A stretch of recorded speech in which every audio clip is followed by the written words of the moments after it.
Hi guys, hi girls, I hope you're doing well. نهاركم يكون دايز مزيان ومرحبا بكم في حلقة جديدة المستمعات والمستمعين ديالنا الكرام. المهم غبرت عليكم واحد شوية بكاز انا في واحد الفترة ديليكات ديال لي زيكزام وداكشي، ولكن اليوم قبل ما ندخلوا في السلسلة ديالنا جيمغي بيان ندير واحد المقدمة، واحد الانترودكسيون معكم على كيفاش داز السنة ديال 2024. كما شفتوا حنا دابا في عام جديد اللي هو 2025. صراحة عندي بزاف ما يتقال. العام اللي فات داز واحد العام اللي هو بالنسبة لي أنا كندوي على راسي كان ماشي عام سهل نهائيا، كان عام صعيب بزاف، مي سورتو صعيب على مستوى الصحة النفسية. صعيب بزاف على مستوى الصحة النفسية. وبقى عاقلة فاش يلاه بدا 2024 كنت كتبت بغيت جوج الحوايج، بغيت لا ستابيليتي ايموشنيل اي لا ستابيليتي فينانسيير. ما عرفتش علاش كان كيقول لي راسي بلي هادشي ساهل، زعما هاد لي دو ستابيليتي ساهلين، ولكن فاذا بي اكتشف انهم ما ساهلينش نهائيا. وفاش كنقول ستابيليتي فينانسيير زعما غير نكون نلقى جوب، يعني ماشي شي ستابيليتي، فهمتي؟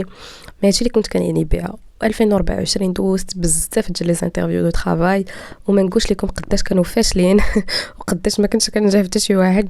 فاش كيقبلني شي واحد كنلقى شي صالير اللي هو هابط بزاف ومعه تماره، معه ترونسبور ومعه يعني ما غاديش يقدني في بزاف ديال الحوايج.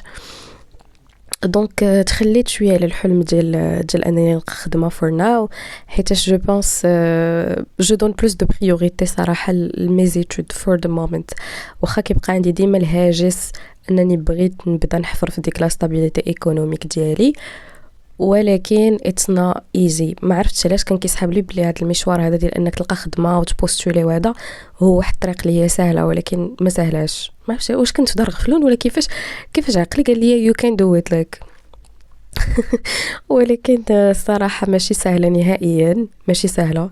عرفتي راه انسبيراتني نيت التجربه هذه اللي دوزت العام اللي فات، راه انسبيراتني نيت باش نكتب واحد القصه من القصص اللي غتشوفوها في كتابي الثالث ان شاء الله. دونك سي با فاسيل، ولكن او ميم طون كنعتقد بانني تعلمت بزاف ديال الحوايج وعاودت ترتب الاولويات ديالي وعرفت الوجهه ديالي فين كاينه. ثاني حاجه قلت لكم لا ستابيليتي ايموشنيل. صراحه ايموشنيل داخله فيها حتى سوسيال، لان انا كنت كما الا عقلتوا في الحلقات السابقه كنت قلت لكم بلي كنت ديما كنقول لكم بلي انا اون بيرسون انتروفيرتي وخاصني نحاول خاصني زعما نولي شويه بشويه اكسترافيرتي، نتعرف على الناس نحل قلبي للاخر. نساوى خوتي هذا الهدف، نساوى ديروني بحال اللي ما قلتوش. قد ما تنكبر قد ما كنكتشف قد ما كنكتشف بان ما عرفتش علاش، ولكن بوتيتر الطبيعه ديالي الجينات ديالي الله اعلم، انا كوصال كنبغي ندير كلشي بوحدي، ما كنبغيش نطلب المساعده، كنبغي نتحمل المسؤوليه دراسي براسي، ما كنقدرش نوري لا فولنيرابيليتي نهائيا. جو بونس الحاجه اللي كتخليك تبني علاقات صادقه مع الناس هي ديك الهشاشه اللي بجوجكم كتبينوها، وانا ما تنقدرش نوري الهشاشه صراحه. يعني جو بريفير صراحه دي ريلاسيون اللي كيكون فيهم الباوندريز، كيكون فيهم الحدود او لي ليميت، هادو كنرتاح فيهم بزاف. وجو بونس هادشي ماشي عيب، حيت كما قلت لكم راه بالعكس، راه لي ميديا عالم ديال مواقع التواصل الاجتماعي هو اللي كيحاول يوهمك باللي الحياه الاجتماعيه المثاليه هي اللي عندك مليون الف صاحب، ديما خارج مليون الف خرجه، ديما ناشط، ديما ضاحك، ديما مع بزاف ديال الناس، الوغ كو هذاك الشيء غير ديال مواقع التواصل الاجتماعي. والله الا ديروا واحد القضيه، هذاك الشيء اللي كتشوفوه في التليفون خليوه غير في التليفون. حسبوا داك التليفون بحال شي بيت ديال الخزين، بحال شي تلفازه، فاش غتسدوها خاصكم تنقطعوا عليها، خاصكم تعيشوا الحياه الواقعيه. وداك الشيء علاش كنت ديما كنت بزاف د المرات كنمسح لابليكاسيون ديال انستغرام. واتساب ما كنقدرش نمسحو لان فيه القرايه وفيه بزاف الحوايج، مي كنمسح دي زابليكاسيون بحال هكا، كنمسح تيك توك حيتاش I had enough. I feel like لا كونسوماسيون ديالنا لهاد لي زابليكاسيون هي ماشي واحد الكونسوماسيون اللي كتدوز بطريقه عبثيه، وانما راه كتاثر بزاف على الانسان حتى بطريقه غير مباشره، وكتقول لا انا عرفت راسي اش كندير، ما نتاثرش، عندي مبادئ، عندي هادي. ولكن راه كاين بزاف ديال الحوايج كيدوزوا وكيسحب لك بلي ما تاثرتيش، مي كيبانوا سواء على الصحه ديالك النفسيه سواء على الاختيارات ديالك الحياتيه. المهم كما قلت لكم ما حققت شي حاجه. ديك 2024 حدي الحمد لله تقبلت في لو ماستر دو جونغ اللي بغيت، وبالنسبه لي هذا اكبر حاجه، اكبر نعمه. وثاني حاجه تعلمت الامتنان. هذيك ليبيزود اللي درت لكم على الامتنان وبقيت كنقرا لكم واحد النص اللي انا كتبته، كنتمنى تكونوا فهمتوه. ما عرفتش الصراحه، ما فيش بزاف ديال لي فيو، جو سي كو ما تصنتوش لي بزاف د الناس، وجو سي كو قصير بزاف، ولكن بالنسبه لي انا راه اي سطر كتبتو ما كتبتوش عفوا عبثا، راه فريمون تعلمت الامتنان. والامتنان واحد المثال بحال عندك واحد الطرابيزه بحال عندك واحد الطابله، واحد المائده فيها بزاف ديال الماكله بالاشكال والانواع، ولكن بقوه ما انك انت ديما كتشوفها ما كتعطيهاش قيمه، كتولي كتصحابها صافي راه الناس كاملين عندهم ديك المائده، ولا ما كديهاش فيها، كتبغي ديما المزيد. الوغ كي لو وقفتي واحد شويه مع راسك وتمعنتي فيها ومارستي فريمون تمرين الامتنان، حمدتي الله وحمدتي لونيفير ولا حمدتي شنو ما كتامن به، راه فريمون حياتك غتولي حسن بزاف. خاصك تفرح وتكون ممتن لاي حاجه عندك، لا سيتوياسيون، الوضعيه ديالك الحاليه خاصك تابريشيتيها، ولا بغيتي تحسنها راه خاصك تخدم عليها. ولكن شي مرات كنحتاجوا غير الامتنان، لان فريمون الوضعيه ديالنا كتكون حسن بزاف من بزاف ديال الناس، وكتكون واحد الوضعيه اللي فيها بزاف ديال النعم ولكن ما تنشوفوهمش. امتى تنشوفوهم؟ هي الوقيته اللي كنفقدوهم عاد تنشوفوهم. دونك تعلمت الامتنان the hardest way. علاش؟ لانني كنت هذاك العام فريمون كان بزاف ديال ستريس، بزاف ديال القلق، وهذا القلق ما بقاش غير نفسي ولا حتى جسدي، ولا زعما انعكس على الصحه ديالي الجسديه بزاف. اذا ما نقولش لكم كيفاش دوزت، وداك الشيء علاش كنت فريمون فرحانه ان هذا 2024 صافي سالات، يعني ما كنتش باغاها صراحه طوال. 2025 ما درت حتى شي ريزوليوشن، مع انني انا من دوك الناس اللي تيحمقوا يديروا الاهداف ولا ريزوليوشن داك الشيء، ولكن راه ما بغيت ندير حتى شي حاجه هذا العام. بغيت نهتم كتر بالصحه النفسيه ونكتشف راسي، ولكن دا ايزيست واي ما ندير حتى شي مجهود، ندير غير مجهود في داكشي اللي خاصني نديرو، قرايتي وشي زعما داكشي اليومي وصافي. المهم هذه كانت كانتروداكسيون، بغيتش نطول بزاف باش ننطلقوا نيشان ندخلوا للسلسله ديالنا اللي هي الجندر بالدارجه. الوغ بالنسبه للحلقه ديال اليوم ارتأيت انني نهضر لكم على مراحل تطور الجندر. كنعاود ناكد بين قوسين انني هنايا ماش كنعطيكمش المعلومات ما كنبغيش نبان بحال شي وحده كتعطيكم دي انفورماسيون ولا هذا، بالعكس انا كما كنقول لكم هادشي فقط ان بارطاجي، مشاركه لبعض المعلومات اللي خاصكم طبعا تمشيو تاكدوا منها. انا ديما كنشجعكم اي واحد بارطاجا معكم شي معلومه ما تاخذوهاش كما هي، سير زيد قلب عليها، تاكد، يمكن هو فهمها بطريقته، يمكن ديك الطريقه اللي فهمها بها ماشي صحيحه، يمكن هذيك المعلومه ناقصه، يمكن غير كافيه. دونك ديما كما كنقول لكم كون جو بارطاج شي حاجات توجور ا فيريفي، وكنحاول ما امكن نعطيكم زعما بعض المصادر ديال الهضره اللي كنقول. واليوم بغيت نشارك معكم مراحل تطور الجندر، ولكن طبعا هي فقط نبذه، لان ما يمكنش انا نكون حطت بجميع المعلومات ولا بجميع بكل شيء. يعني ما سي سور ان بزاف د الحوايج اللي غادي نقولهم غادي يكونوا ناقصهم بزاف د الحوايج كذلك. الوغ لو جونغ اولا الجندر، اول مرحله هي كانت واحد المرحله نقدروا نسميوها لو مومون بسيكاتريك، يعني واحد المرحله اللي كانوا كيعتبروا فيها باللي لو سكس الجنس هو فيه غير جوج، فيه المال وفيه الفيميل، ياك المال وهاد الفيميل كيكونوا مختلفين طبعا بالاعضاء التناسليه ماشي بشكل يا ربي بالجسد، يعني بالخصائص ديال الجسد ديال كل واحد، ياك علامات البلوغ، لي زورمون، لي كروموزوم، لي كاركتير سيكسويل، مهم كيكونوا زعما دو فو باينين، عندك مال وعندك فيميل في الجنس. ولكن مع العلم، مع تطور العلم والاكتشافات وداك الشيء، راه لقاو ان فيت راه حتى الجنس راه ما فيهش غير جوج، كاين حتى ما يسمى بلي بيرسون انترسيكسوي. لي بيرسون انترسيكسوي هما دي بيرسون اللي يقدر يكون مثلا الجهاز التناسلي ديالهم فيهم جوج ديال لي زاباري، ولا كيتسمى اونتر بارونتيز تشوه، واخا ما عرفتش واش عندي الحق نقولها بهذه الطريقه، ولكن هكا كتسمى ميديكالمون تشوه. دونك خاصو كيعطيوه لوتوريزاسيون بور فير العمليه صلاح سوا ديزون داك التشوه. داكشي علاش ما بقيناش كنهضروا في الجنس غير ذكر او انثى، وانما كاين حتى لي بيرسون انترسيكسوي. لي بيرسون انترسيكسوي ما عرفتش صراحه اش كيتسماو باللغه العربيه، داكشي علاش غادي نكتب لكم الترجمه لتحت. وهنا في هذه المرحله هذه بداو تيفرقوا، عاد بدا تيبان لنا لو جونغ الجندر. المهم هذه المرحله نقدروا نقولوا كانت في السنوات ديال 1960. بدات لا موبيليزاسيون ديال الكلمه ديال لو جونغ والجندر، الجندر عفوا بالانجليزي زعما عندها علاقه بزاف ديال الحوايج. تموبيليزات على اساس زعما بالعلاقات ديال الانترسيكسيوناليتي التقاطعيه، سواء الناس اللي عندهم قناعه او لا الناس اللي كيحسوا براسهم كينتمي للجنس الاخر اللي هما لي بيرسون ترانس، او الناس اللي كيحسوا براسهم عندهم الخصائص بجوج ديال الذكوره وديال الانوثه، ولا ما عندهم حتى شي، ما كيحسوش براسهم كينتميو لحتى شي كاز، لا ديال مال لا ديال فاميلي لا ديال فام عفوا لا ديال ام. دونك هما لي بيرسون نون بينير. دونك لو جونغ جاب لينا حوايج اخرين، جاب لينا شي حاجه او دولا دو كوربوريل، يعني شي حاجه تفوق الجسد. كاينين جوج ديال الاشكال ديال الاجساد الا بغينا نقولوا، ولكن لو جونغ شي حاجه او دولا دو سا. هي هذيك عقلتوا فاش قلت لكم في التنشئه الاجتماعيه بلي التنشئه الاجتماعيه هي مرتبطه ب يعني بوالدي كيفاش كيربيوك، المدرسه، المحيط الى اخره.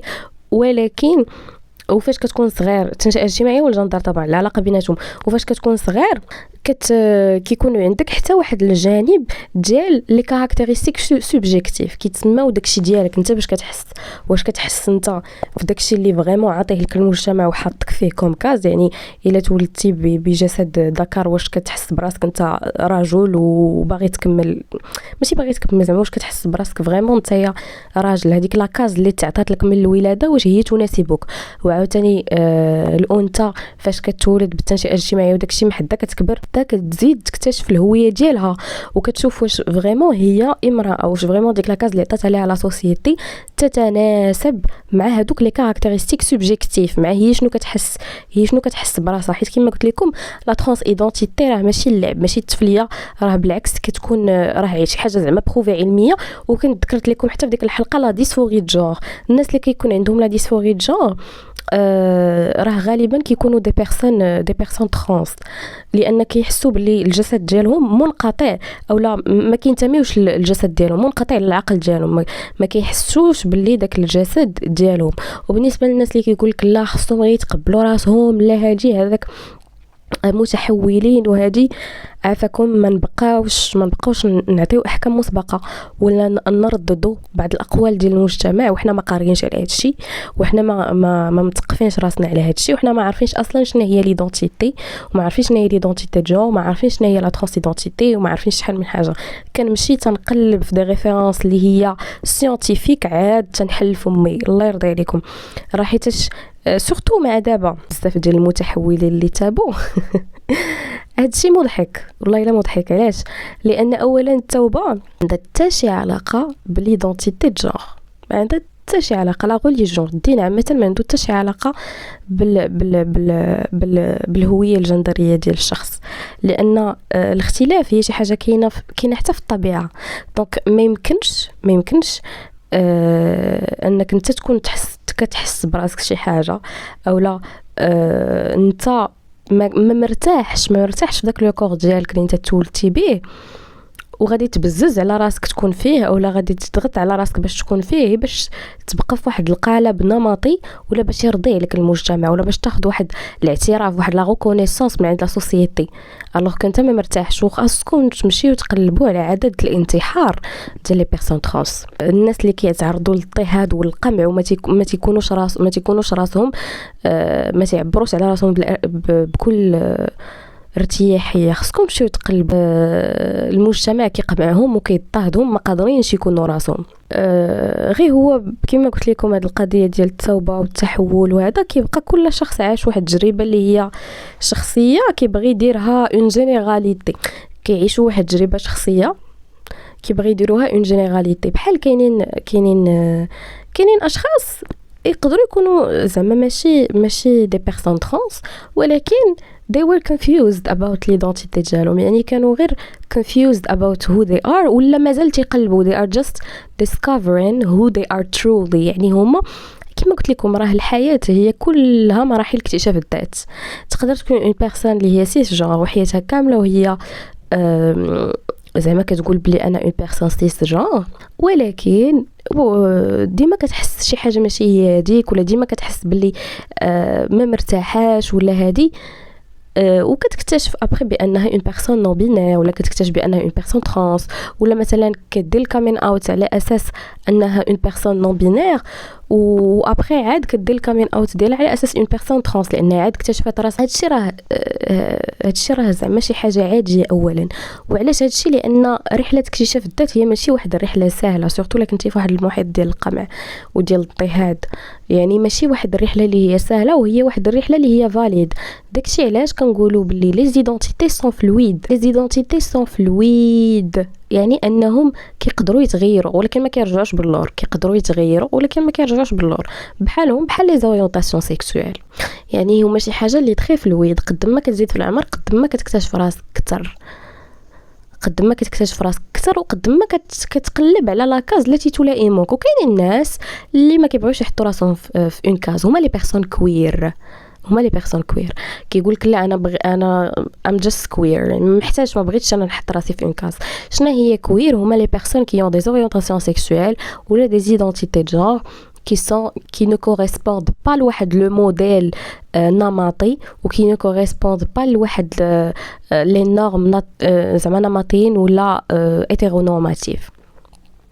عارفه راسي كثرت عليكم بزاف بالفرنسي ما عرفتش زعما كلشي غادي يكون فاهمني وشنو كنقول، ولكن هاد لي تيرم ما عنديش صراحه بالعربيه. هاد لي تيرم دو سي جونر ترانس جونر ما عنديش بالعربيه. حقا لا ترانس ايدنتيتي لي بيرسون ترانس هادي قلتها شحال من مره وغادي نعاود نقولها. ما كايناش شي حاجه سميتها متحورين، كاينه عابرين جندريين او عابرات جندريات، عابرات جندريات او عابرين جندريين. راه التحول ما هذيك غير هضره ماشي علميه وهضره سوقاويه لا بغينا نقولوا، لا علاقه بالحقيقه. وكتلقى عاوتاني الناس كيخرج لك يقول لك انا متحول وهنا تبت وتنتوما وبغيت لكم تتوبوا وهادي. اولا خاصك تعرف بلي دوك التجارب هما تجارب شخصيه، هي تخص الشخص وما خفي كان اعظم هذاك التجارب شخصيه. ثاني حاجه خصكم تعرفوا بان ماشي كلشي كيوظف مصطلحات علميه. علاش؟ لان maybe they are not educated about it. وثاني حاجه هادشي سي فري كيساهم في تكريس المغالطات، يساهم في واحد ليماج عاوتاني تتخسر لواحد الكوميونيتي بزاف ديال الحوايج. جو كومبرون، ولكن عافاكم الا كن نقدر نعطيكم نصيحه وحده في هذا البودكاست هذا، قلب عاد تفهم. ما تحاول تاخذ حتى شي انسان حتى شي بني ادم بحالك بحالو كريفيرونس. انت كتقلب وكدير داكشي على حساب، كتقلب بطريقه علميه وكتسمع بزاف ديال الاراء ديال الناس اللي بصح راه كاينين بزاف ديال لي بيرسون ترانس في المغرب اللي كاينين دي انترفيو ديالهم سور يوتيوب، و دي بيرسون ترانس اللي كيوصلوا لك المعلومه هي هذيك دو فاسون سيانتيفيك عقلانيه. هذا سيروا سمعوا لدوك الناس، عافاكم سيروا سمعوا لدوك الناس. ما ندخلش في لا ريبريزونطابيليتي ولا فيزيبيليتي داكشي ما ندخلش فيه. المهم انا كندوي على ان الناس اللي كيسمعوني دابا يمشيو ياديكيتيو راسهم في هذه المساله هذه ديال لا ترانس ايدنتيتي. بيان سور مع الجدل هادشي اللي واقع، حيتاش اي فيل لايك دو ما ريسبونسابيلتي ان طونك اكريفان فيمينيست انني ندافع على هذا الجانب هذا، انني ندافع ان هذه المغالطات ما تبقاش تكرس في اللغه ديال المتحول، متشبه بالنساء، متشبه بالرجال. او انني كذلك نقول لكم سيروا قراو على هذا الشيء بطريقه علميه، وما تخلي حتى شي واحد بحالو يعطيك دروس في هذا الشيء. سير انت قلب وبني واحد لوبينيون ديالك نتايا سوبجيكتيف، ولكن حاول تبنيه على معطيات علميه. ما قلت لكم لي زيدونتيتي سون فلويد، ولكن فاش كنقول لي زيدونتيتي سون فلويد ويقدروا يتبدلوا، هذا ما كيعنيش اننا خاصنا انفاليديو الناس اللي ترانس ولا نو بينير ولا اللي عندهم هويات ماشي سيس جونغ اولا ماشي هيتيرونورماتيف اولا دي زوريونطاسيون سيكسويل ماشي هيتيرو. هادشي ما كيعنيش، هادشي ما كيعنيش باننا خاصنا انفاليديوهم، غير فقط كيعني بلي لي زيدونتيتي سون فلويد، وبنادم ديما غادي يبقى يكتشف راسو بلي كاين الاختلاف. كاين الناس اللي هما ماشي هيتيروسيكسويل، حيت اصلا ليتيرونورماتيفيتي راها سي اون ايديولوجي، c'est une idéologie politique et philosophique. علاش؟ لأنها بدات في الفلسفة مهدت الثنائيات، مهدت لا بيناريتي، ومهدت l'hétérosexualité، وكذلك c'est purement politique. C'est purement politique l'hétéronormativité. وعلى ذكر هذه القضية هذه ديال que l'hétéronormativité c'est un système ولا une idéologie politique et philosophique، غادي نخلي لكم واحد الكتاب واعر سميتو لا بونسي ستريت. ما عقلتش على مولاه ولا مولاتو، ولكن غنخلي لكم لتحت لا بونسي ستريت. سي تري انتريسون، غتفهموا باللي هادشي اصلا كله راه بناء مجتمعي. تبنى المجتمع على واحد الاساس اللي ماشي د لا بيناريتي، اللي هو طبعا ماشي في صالح الرجال، ولكن كنت تبنى على اساس ماشي د لا بيناريتي، غتلقى اللي عادي هو لا نون بيناريتي ولا ترانس ايدنتيتي وهادشي غتلقى اللي تعتبروه مال فورمي اونتر بارونتيز هو ليتيرونورماتيفيتي. المهم نخلي لكم هذا الكتاب، سي تري انتريسون، غتفهموا بزاف علاش ليتيرونورماتيفيتي سي جوست اون ايديولوجي فيلوزوفيك اي بوليتيك، وبلي الاختلاف شي حاجه واحد السنه اللي هي جبلت عليها البشريه، وقد ما حاولتي تحارب الاختلاف قد ما غتلقاه كينبت في جميع لي جينيراسيون. تراست مي، لانه شي حاجه كاينه ما يمكنش تمحيها. وكما قلت لكم تقفوا راسكم علميا، عاد خذوا المواقف وما تخلي حتى شي حاجه دايره البوز. شتي هاد الناس هادو اللي كيسميو راسهم دي انفلونسور وتيديروا البوز والترندز راه قلت لكم ولاو الاراء الشخصيه ولاو عاطينهم قيمه اكثر من الدراسات العلميه، وهادشي صراحه مؤسف ومحزن. وهادشي علاش كيخليني انا كويستال وليت كنهرب بزاف من لي ريزو سوسيو، ما كنبقاش ما اي دونت انجوي ات اني مور. علاش؟ لانه ولا اي واحد كيستعمل مصطلحات ماشي في بلاصتهم، مصطلحات ماشي علميه، ولا كيستعمل شي حاجه علميه بطريقه مغلوطه. المهم كاينين بزاف، وكتلقى الناس تابع، فهمتي؟ الناس متبعين هادشي، الناس تيصفقوا ليه، الناس ايوا عجيب هاد ما نقولش تفاهه، ولكن عجيب هاد العالم هذا اللي وصلنا ليه. داكشي علاش قد ما قدرتي تهرب من العالم لي فيرتوال، واخا صراحه زعما جو سي تري بيان بلي حنا اكرو لهادشي، ولكن اعطي شويه الحق انك تقرا دراسات علميه، تقرا بحوث علميه، واعطي حق الحياه ديالك الواقعيه. الوغ باش ما نزيدش نطول عليكم، قلنا المرحله الاولى هي في المرحله ديال السنوات ديال 1960 فين بان لو جونغ، فين بان الجندر، وفين ولينا تنهضروا على الجندر اكثر. وفاش كنقول ولينا تنهضروا على الجندر اكثر يعني ولينا كنهضروا على الهويات اللي ماشي نمطيه، على لا ترانس ايدنتيتي، على لا نون بيناريتي، على بزاف ديال الهويات اللي ماشي نمطيه، اللي ماشي ما دخلاتش في ليتيرونورماتيفيتي ياك. وقلنا باللي حتى لو سكس راه ما فيهش غير مال اي فيميل، ولكن فيه حتى لي بيرسون انترسكسوي. سمحوا لي غادي تكون هذه الحلقه بزاف بالفرنسي، انا غير حيت ما عنديش للاسف مصطلحات، ما عنديش ترجمه زعما باللغه العربيه الفصحى، ولكن غنحاول نحط لكم الترجمه لتحت ديال هاد المصطلحات هادو، غنحاول ما امكن نلقى الترجمه ديالهم عفوا ونحطها لتحت. دونك هذه كانت هي المرحله الاولى. المرحله الثانيه هو لو مومون فيمينيست، كان نقدروا نسميوه مومون فيمينيست، كان في السنوات ديال 1980. فهاد الوقيته هادي صافي توسعنا في لو جونغ، نقدروا نقولوا بدات لا تيوريزاسيون ديال المفهوم ديال لو جونغ، يعني بداو الكتابات. فاش كنقولوا تيوريزي النضال يعني كتكتب عليه، بداو الكتابات على لو جونغ. وهنا فين بدا هذاك الجندر ستاديز، وومن ستاديز، فيمينيست ستاديز. وي باش نزيد نشرح لكم شي حاجه اخرى، قلنا في المرحله الاولى كانوا تيفرقوا ما بين الجنس والجندر. الجنس هو هذاك الشيء اللي مرتبط بالخصائص البيولوجيه، والجندر هو شي حاجه اللي تفوق الخصائص البيولوجيه، اللي مرتبطه بدي كاركتيرستيك سوبجيكتيف، بداك الشخص باش تيحس بالادوار ديالو، بلي فونكسيون اي لي رول او سان دو لا سوسيتي ياك. وقلنا بلي الجنس راه ماشي هي كاين حتى ماشي هي مال فيميل، كاين حتى دي بيرسون انترسكسوي. المرحله الثانيه كانت هي المرحله ديال لا تيوريزاسيون ديال على الكتابه في لو جونغ. وما بين هاد الجوج زعما في هاد المرحله الاولى وفي هاد المرحله الثانيه كانوا بزاف ديال لي كورون دو بونسي. كانوا دي كورون دو بونسي اللي مشحال هادي بحال نيتش، بحال ايمانويل كانت، بحال ديكارت لا، بحال ايمانويل كانت، بحال نيتش، بحال بلاطون، وبزاف ديال الفلاسفه اللي كانوا كيمهدوا لهاد الشيء، اللي كانوا ان فيت. حيت شوف اي فكره فلسفيه الفلاسفه ديال شحال هادي راه كان لو جونغ في هضرتهم، غير هو ما كانتش كتفسر على اساس ان هضرتهم جونغي، كانت كتفسر بطريقه نوتر. ولكن فاش كدير الدراسات الجندريه كتعرف بلي الهضره ديالهم ما كانتش نوتر، وباللي الا درتي لي لونيت ديال لو جونغ غادي تفسر ديك الهضره بطريقه اللي هي ديال لو جونغ. مثلا هاد الفلاسفه اللي قلت لكم بحال بلاطون بحال كانت بحال نيتش الى اخره، واحد الفئه من هاد الفلاسفه كانوا كيامنوا بما يسمى بان الماهيه تسبق الوجود، سيتادير ليسونس بريسيد ليكزيستانس، الماهيه تسبق الماهيه تسبق الوجود. بمعنى الا درتي لي لونيت دو جونغ باش غتفسر هاد الافكار هادي ديالهم لي فيمينيست كيفاش فسروها،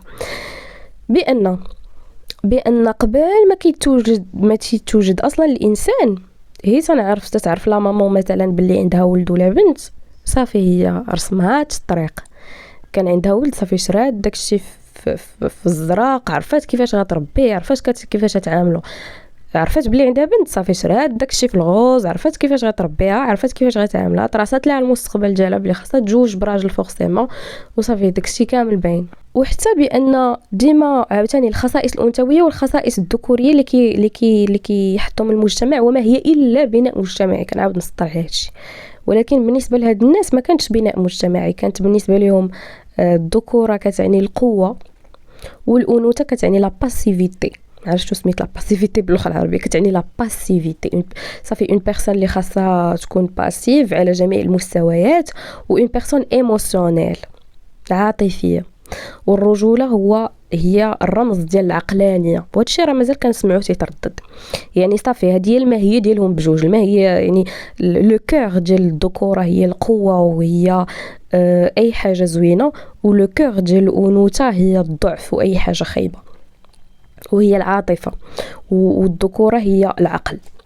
داكشي علاش لي فام ايتي بريفي شحال مره من لو سافوار و ليدوكاسيون ايتي بريفي من لا بونسي اون جينيرال.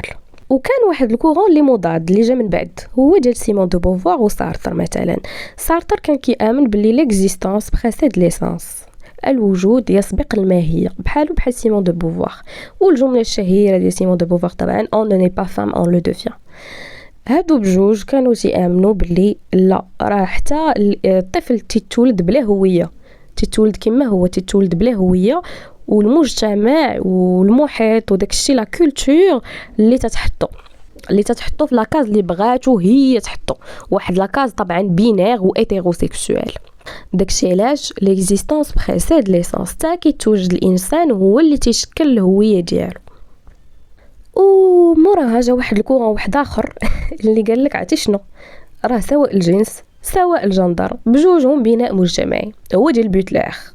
داكشي علاش الكتابات ديال بوتلير صعابين شويه يتفهموا، لان فيهم لا نو بيناريتي صراحه، لا نو بيناريتي، وفيهم انك كتهرس لا نور. ماشي صعيب تقراهم. انا فاش يلاه بديت الكتاب ديالها ديال تروبل دون لو جونغ اللي قلت لكم غادي نديروا عليه حلقه بوحدها، ولكن راه صعيب تشرحوا للناس، فهمتي؟ فريمون اتس هارد تو اكسبلين ات. في الاول كتبان لك بحال ما شدت حتى شي قنت، ولكن ابري كتعرف باللي هاد لو كورون اللي من بين اللي فيه اللي قلت لكم لو كورون الثالث، قلت لكم الاول ديال الناس اللي كيامنوا بالله راه داكشي محطوط كما هو خصو يكون، لانهم كيستندوا على لا ناتور سوا ديزون هذيك الطبيعه الانثويه وديك الطبيعه الذكوريه. وقلت لكم لو كورون اللي جا من موراه قال لك لا خويا بحال سارتر سيمون دو بوفوار، لا داكشي نتوما اللي صنعتوه، لا كولتور اللي كتحط التنشئه الاجتماعيه هادي لي كومبوزونط ايدوكاتيف سوسيو ايكونوميك وبوليتيك سورتو. وجا لو كورون الاخر اللي هو اصلا المرحله الثالثه ديال التطور ديال الجنس والجندر، اللي نقدروا نسميوه ان مومون بوست ستركتوراليست ديال لي زاني 1990. من بيناتهم بوتلير زعما هاد الكاتبه اللي كانت كتدافع بزاف كما خاص تكون اون نورم في الهويات. فهاد لو كورون هذا ولا فهاد لو مومون هذا فهاد الوقيته هادي قال لك راه لو جونغ ما هو الا واحد لا تيرمينولوجي التي تعيد تكريس الجنس. اذا سواء الجنس سواء الجندر بجوجهم بناء مجتمعي، وما ما خاصهمش يحكموا على داك الشخص كيفاش بغى هو يكون ولا كيفاش يبني الهويه ديالو. وكما قلت لكم هاد لو مومون هذا الاخراني او هاد لو كورون هذا الاخر صعيب تشرحه بزاف للناس لان سي ان كورون كي نون بينير كي نون هيتيرونورماتيف ولكن زوين بزاف تقراو عليه. الصراحه زوين بزاف تقراو عليه وفيه لا ديكونستركسيون ديال لا نورم يعني ما تحطش ليا واحد لا نورم ولا لا ديكونستركسيون حتى ديال لا ناتور. دونك باش نعاود ندير لكم الريزومي ديال هادشي اللي قلنا في الاول المرحله الاولى ديال هاد التطور من الجنس للجندر او هاد المراحل هادو اللي كيعبروا على العلاقه ما بين الجنس والجندر. اول مرحله قلنا باللي الجنس عرفوا باللي ما فيهش غير مال افيميل كاين حتى لي بيرسون انترسيكسوي وباللي الجندر هو شي حاجه اللي ماشي بحال الجنس. الجندر هي شي حاجه تفوق الخصائص البيولوجيه اما الجنس هو محصور فقط على الخصائص البيولوجيه ديال داك الشخص. وقلنا بلي المرحله الثانيه هي كانت المرحله ديال لا تيوريزاسيون ديال لو جون يعني ظهروا بزاف ديال الكتابات في هذا الصدد ولكن في هذه المراحل بجوج سواء المرحله الاولى والمرحله الثانيه كانوا بزاف ديال الكتابات على الجندر وكانوا كذلك بزاف ديال لي كورون دو بونسي على لو جونغ سواء الناس اللي كانوا كيمجدوا القضيه ديال لا هذيك الطبيعه الانثويه وهذيك الطبيعه الذكوريه وباللي الطبيعه هي الطبيعه ديالهم ان المراه عاطفيه والرجل عقلاني وداك الشيء علاش خاصنا نقصيو الناس خاصنا نقصيو النساء عفوا من بزاف ديال المجالات بحال المجالات الفكريه وخاصنا ما نعطيهمش بعض الحقوق لان خاصنا نوجدوهم هي باش يكونوا لي بوز بارفيت ديال شي رجل. وهادشي كان باين حتى في لي بوبليسيتي وبزاف ديال الحوايج للاسف. وموراها جا واحد الكورون واحد اخر بحال نقدروا نعطيو مثال بسيمون دو بوفوار وسارت اللي قال لك لا راه كلشي بناء مجتمعي بلي لا كولتور هي اللي كتلعب دور كبير في تشكيل الهويه ديال داك الطفل. وعاوتاني لو كورون الاخر اللي كيعبر على المرحله الاخيره ديال لي زاني 1990 فين جا قال لك عرفتي شنو راه الجنس والجندر بجوج بهم دي كونستركسيون سوسيال. دونك حاولت نوصل لكم شويه د المعلومات ديجا راه هضرت بزاف ولكن فريمون حاولت ما امكن. سي با فاسيل صراحه باش تشرح لو جونغ للناس سورتو انا عارفه باللي هاد القناه هذه كيسمعوني بزاف ديال الناس كاينين الناس كيفكروا بحالي الناس ما كيفكروش بحالي ناس متفقين معايا ناس ما متفقينش معايا. داكشي علاش فاش كنحاول نهضر كنحاول ناخذ اون كونسيديراسيون هاد التنوع هذا يعني كنحاول نهضر بواحد اللغه اللي هي مفهومه واحد اللغه اللي تقدر تقيس بزاف ديال الناس او على الاقل الهدف ديالي والله ماشي الاقناع ماشي حتى شي حاجه زعما سي با سا.